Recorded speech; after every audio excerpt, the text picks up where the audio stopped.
Alright guys, I'm gonna try to do all this in one take since I'm in traffic. I hope the audio is not too bad because it's gonna be a really valuable video.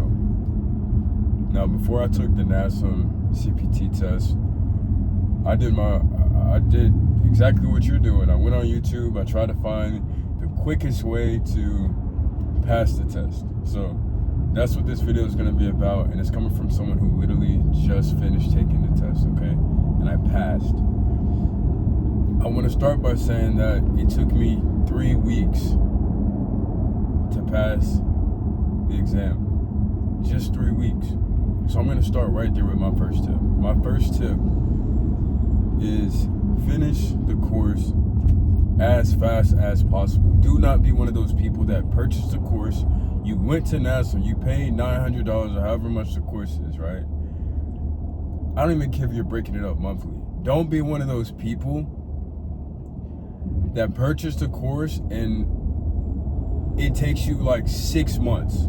Mind you, you only have like, I don't even know how long you have to take the test. I think you have like 6 months to a year to take the test. But why would you be one of those people that take 6 months to take an exam? And guys, the exam is not that hard to where you need to be like studying every word in the book. I think that's why people take so long, because they start to like, they're thinking like, oh, I'm gonna have to retain too much information. Not really. So number one, finish the course as fast as possible. You're gonna be like, okay, well, how do I finish the course as fast as possible? I have a full-time job, I have a family, I'm only gonna have like 2 hours a day to really dedicate to, studying. That's all you need. Literally, that's all you need, okay? Me, I dedicated 2 to 3 hours, sometimes 5 hours every single day just studying.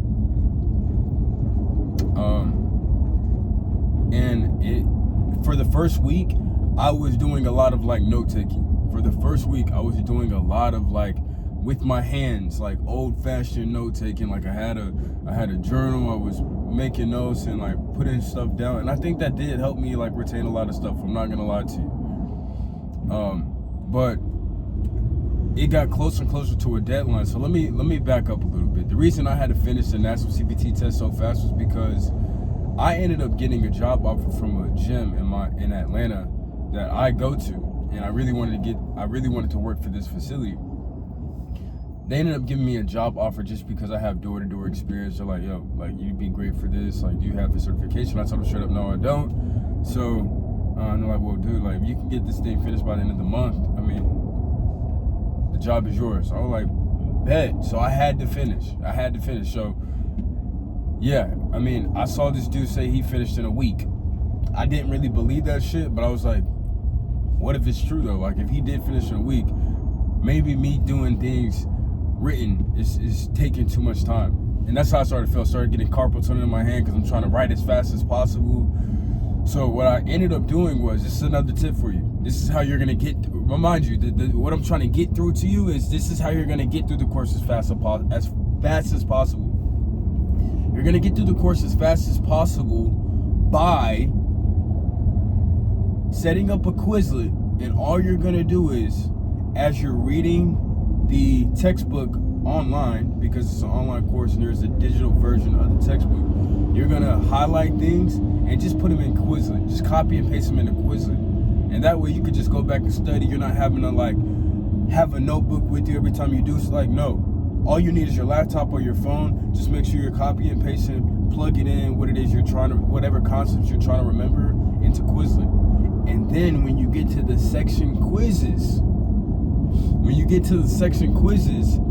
any question you get wrong, or even if you get it right, and you feel like, yeah, but if that came up again, I'd probably be a little confused. Like, I feel like I just don't really get the concept. Not only do you need to put that question in ChatGPT to like get ChatGPT to break down why you got that question wrong, and hey, this is how you prompt it. I'm gonna tell you how to prompt ChatGPT to like help you pass. Whatever question you get wrong, copy and paste it, put it in the ChatGPT, and tell ChatGPT, break this concept down to me like I'm a second grader, because I don't understand why I got it wrong. And And ChatGPT is going to explain it clear as day. That way you understand the concept, the foundation of the question. And it's going to tell you why each answer is wrong and why the answer that is right is correct. And then once you understand that, plug it into Quizlet and move on to the next. But that's what I did, man. Like, I got through the course as fast as possible because I had a deadline. So I would say that that is very important. I feel like if I didn't have a deadline, if I didn't have this gym telling me, hey, you're gonna have to finish by the end of this month if you want to take advantage of this opportunity that we're giving you. I don't know. I probably would have been one of those people that took 3 months. I was gonna finish way before 6 months. I don't understand why it takes people 6 months to finish that course. Because it really, like, there's another thing. There's a setting within the course that tells you how many hours you've put into the course, like how many studying hours, right? And it's not always accurate because if you leave your laptop open, I mean, the clock is still ticking. But the accumulation of hours that I had was 40 hours. So if you think about it, that's just one full day of studying. Like, call out of work, study for a full day, and then lock in. So 2 full days of study. You could call out of work for 2 days, and if you were just to lock in and just like skim through the course, you'd be able to finish. Especially if you're just plugging everything into Quizlet. And the thing is, a lot of the concepts that you see are gonna dovetail off of each other. So a lot of the things that come up, they're gonna just keep coming up, and you can like just skim through the chapter. Speaking of skimming, there's this guy named Sorta Healthy on YouTube, okay? White guy with glasses, wears a baseball cap. He has this video about how to pass the Nasm certification test. There's 2 parts.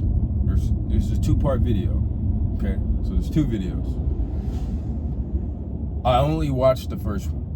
But I will say that I think his channel is very valuable because he breaks down a lot of things that are gonna help you as a personal trainer. So that's somebody you can subscribe to as well. But, right, we're going step by step here. I would go to that video, find it. I'm not linking it. Go find it. Again, his name is Sorta Healthy, okay? And how to pass the Nasm CPT test. I only watched the first 2 minutes, and that's because he has a slide that shows you what chapters you can skim through and what chapters you need to like be a little more dialed in. Like, you need to like read this, try to read through this one. Skim these chapters and then read through these. Okay, bet. That'll give you even more like confidence when it comes to like what you're plugging into Quizlet. Okay? So that's literally all I did, guys. Like, this test is not that hard. This test is not that hard. I promise you can finish this. You can finish the course in a matter of 3 weeks. Easy.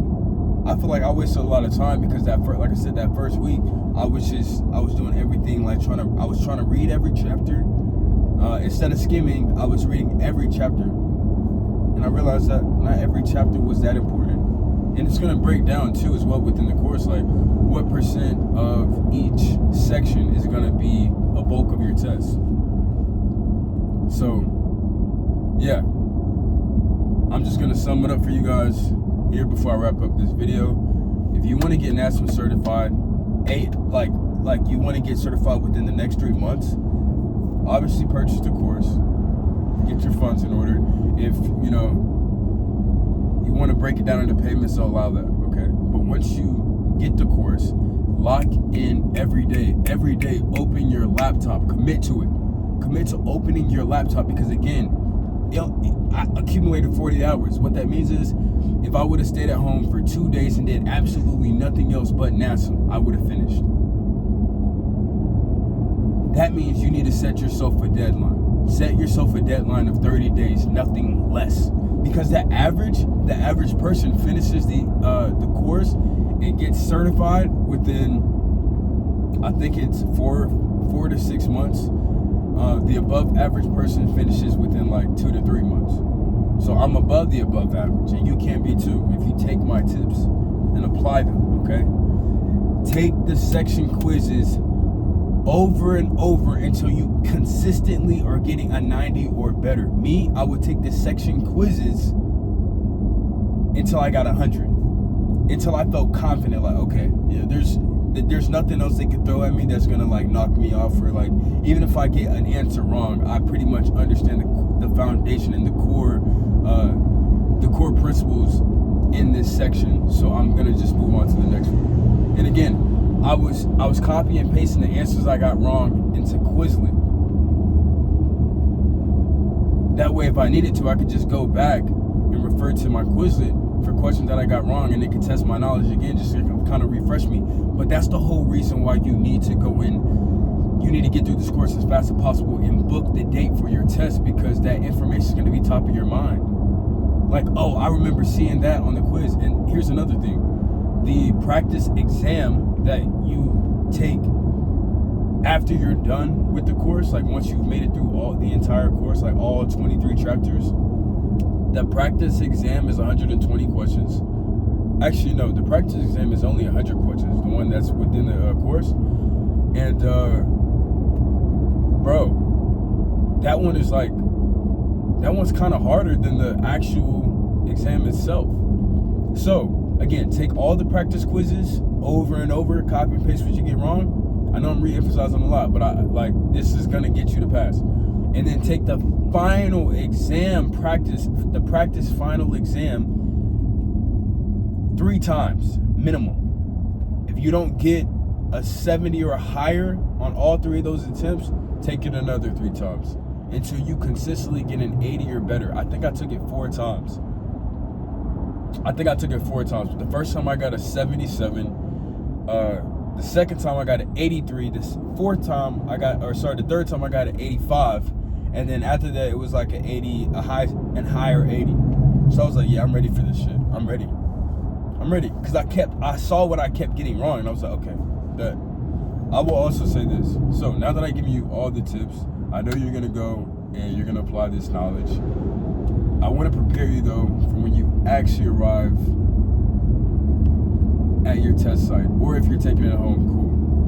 But I want you to actually know what to look out for when you actually sit down to take the test.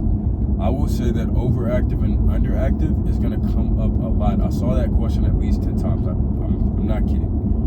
Underactive and overactive came up a lot. And also, you need to understand the OPT model and how it applies to specific people and where they're at in their journey. You're not going to train an experienced athlete the same way you would train a 56-year-old woman named Laura who's overweight but wants to lose 50 pounds but hasn't been in the gym in over 20 years. You're not going to train those 2 individuals the same. So you need to understand and know how to teach these 2 clients where they are based on the OPT model, because that is going to come up. You're going to get some examples. Lastly, the study guide is actually very valuable. I don't think I used the study guide as much as I should have, but I mean, I passed. So is that true? I will say that the study guide is valuable because I looked at the study guide prior to in 2 hours before my test, and I just looked over what was highlighted and said very important. There's going to be 2 asterisks in red. You're going to see very important. I just looked at that, and I can say that was pretty accurate to what I saw on the actual test. So look over the study guide as well, not the section study guide. There's a study guide that's all encompassing in the entire course. Okay, print it off, do whatever you gotta do, keep it on your computer, just save it as a browser or as a favorite in one of your tabs or whatever. And yeah, man, like I said, you should pass, but you need to set that. You need to go ahead. I would say if you purchase your course today, whenever you're watching this, I want you to go. I'm gonna challenge you right now. I'm gonna challenge you to set your date for your exam 30 days from today. And then when you finish doing that, I want you to comment below that you set the date for your exam, and I want you to put the date. And then I want you to lock the fuck in. And then After you pass, I want you to come back to this video and say, I did it. Share it, bro. Share what worked for you. If you did something differently that I didn't do, and maybe you finished faster, or maybe something I said took you longer to do because it did, put it in the comments so that other people can see that, man. Like, that's valuable. Like, I wanted to get certified like 5 years ago. I purchased this course like twice. I'm not gonna lie to you guys. And I turned 30 and I'm like, yeah, I want to stop playing with this because I'm good at door-to-door sales, but this shit is making me miserable. Like, I got to do something for me now. And so I was like, it's time to get certified. It's time to get certified, baby. And we got certified. So, you know, but I purchased this course 2 times in the past and I didn't finish because I was intimidated. And maybe you're in the same position. Like, maybe you are intimidated by, when it comes to like test taking and, you know, finishing things for school, because I dropped out of college. So I think there was like some trauma there, right? Where I just felt like school isn't for me, no matter what kind of setting it's in, no matter what it's aimed towards. And that was my mindset back then. That's why I'm telling you, I don't think I finished. But also, it's just like, again, it's just like procrastinating every single day to open up my laptop and like commit hours to study. I honestly feel like if you're not committing hours to study, like if you're not opening that laptop up every single day, you're not serious. And it's gonna show. It's gonna show because you're not gonna get certified. So ask yourself before you purchase this shit, do you actually want to get certified? And if you do, purchase that shit and set the date for your real exam the same day. Don't procrastinate. And also, I also challenge you to go ahead and apply to a gym, because I applied to 3 gyms before I even got their certification. Before I even purchased the course, I applied to 3 gyms. I was like, maybe they'll hire me without a certification. You see how I was trying to take shortcuts? But you can't take a shortcut in this, man. You gotta get a certificate. Unless you're just blessed and you know somebody who owns the gym and they're like, yeah, I know you like I know you like know what you're doing in there, man. Just come to my gym and train these old ass seniors that I be training and shit, you know. You'll make some money. I feel like there's something else I want to say, but I feel like I've given you guys a lot of game. So I'm gonna just leave it at that, man. I appreciate you watching. I hope this helps. All right, good luck.